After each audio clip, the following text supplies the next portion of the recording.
Kita semua tahu janji Bitcoin kan? Uang yang aman, terdesentralisasi. Tapi, ayo jujur, kita juga sering banget dengar keluhannya. Aduh, kok lambat banget, atau wih, biayanya mahal.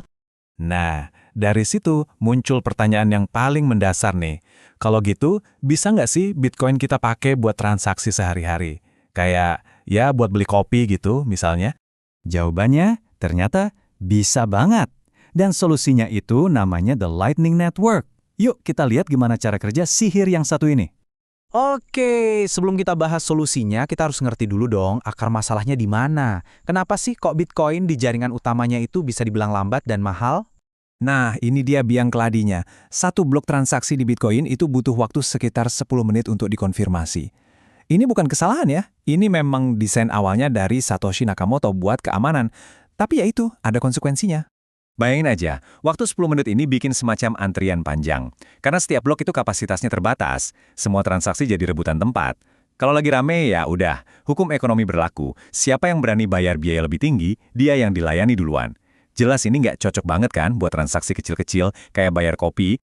Nah, disinilah The Lightning Network masuk sebagai pahlawan. Penting banget buat dicatat, Lightning ini bukan Bitcoin baru ya. Dia itu layer 2, sebuah lapisan tambahan yang dibangun di atas Bitcoin. Anggap aja kayak jalan tol di atas jalan raya biasa. Jadi, tugas utamanya Lightning Network itu apa? Gampangnya, dia memindahkan semua transaksi kecil yang sering terjadi, itu keluar dari jalan raya utama dan masuk ke jalan tol tadi. Jadi, blockchain utamanya Bitcoin, si jalan raya, bisa fokus jadi lapisan keamanan dan penyelesaian akhir yang super aman, tanpa harus pusing sama macetnya transaksi receh. Oke, kedengarannya keren, tapi gimana cara kerjanya? Konsep intinya itu namanya payment channel atau saluran pembayaran. Biar gampang kita pakai analogi yang sering kita lakuin, buka tab di kafe. Prosesnya simple banget, cuma 3 langkah. Pertama, buka tab. Kamu dan temanmu misalnya sama-sama mengunci sejumlah dana di blockchain. Ini transaksi on-chain pertama. Kedua, transaksi. Selama tab ini kebuka, kalian bisa saling traktir kopi, bayar utang apa aja, berkali-kali tanpa batas. Semua ini terjadi instan, off-chain, jadi biayanya super kecil. Ketiga, tutup tab. Kalau udah selesai, baru deh saldo akhirnya dicatat lagi ke blockchain dalam satu transaksi penutup. Simple kan? Nah, lihat deh. Yang benar-benar masuk ke blockchain yang lambat itu cuma transaksi pertama pas buka tab dan transaksi terakhir pas tutup tab. Semua transaksi yang terjadi di tengah-tengah, puluhan, ratusan, bahkan ribuan, itu semua terjadi instan di luar blockchain. Inilah rahasianya kenapa namanya Lightning, secepat kilat. Jadi bedanya apa sih? Kalau di Lightning, transaksi itu instan, nggak perlu nunggu 10 menit. Transaksinya juga nggak perlu masuk ke mempool, alias ruang tunggu publiknya Bitcoin, jadi nggak perlu antri dan rebutan tempat. Hasilnya, biayanya ya receh banget, super murah dibandingkan transaksi on-chain yang biayanya bisa naik turun. Terus, apa saya harus buka channel sama semua orang? Tentu nggak dong. Disinilah kerennya kata network. Misal, kamu punya channel sama Bob. Bob punya channel sama Carol. Nah, kamu bisa bayar Carol lewat Bob. Nanti sistemnya yang akan otomatis mencarikan rute terpendek dan termurah. Itulah yang menjadikannya sebuah jaringan. Oke, cepet, murah, tapi pertanyaan selanjutnya, dan mungkin yang paling penting, aman nggak nih? Bisa dipercaya nggak pakai uang kita? Yuk kita jawab. Jawaban singkatnya, ya, sangat aman. Dan teknologi di baliknya itu jenius banget. Kuncinya ada di teknologi yang namanya Hash Time Lock Contract atau HTLC. Gini deh, anggap aja ini kontrak pintar yang jadi wasit.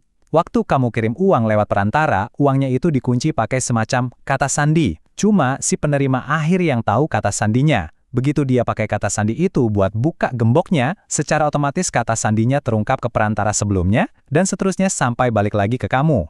Jadi, nggak ada celah buat perantara di tengah jalan buat nyuri uangnya. Aman.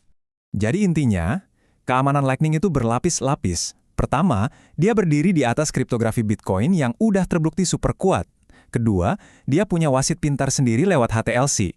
Dan yang paling penting, kalaupun ada sengketa atau usaha curang, pengadilan tertingginya tetaplah blockchain Bitcoin utama. Jadi, keamanannya benar-benar terjamin. Nah, ini membawa kita ke sebuah kesimpulan yang keren banget.